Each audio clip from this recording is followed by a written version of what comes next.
जड़े व्यक्तिशेष व्यक्ति समूह चाहिए से माने 1 टंकार आरंभ करी जी टंका दान करने से चाहिए से निजर इच्छा मुताबक से डिजिटल हुंडी माध्यम से दान प्रदान करें।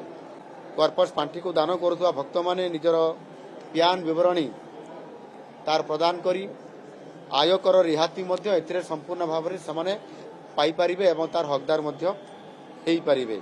जड़े व्यक्तिशेष व्यक्ति समूह चाहिए से 1 टंकार आरंभ करी जी टंका दान करने से चाहिए से निजर इच्छा मुताबक से डिजिटल हुंडी माध्यम से दान प्रदान करें। कर्पस पांठी को दान करुवा भक्त माने निजर प्यान विवरणी तार प्रदान करी आयकर रिहाती ए संपूर्ण भाव में पाइपर एवं तार हकदार पारे।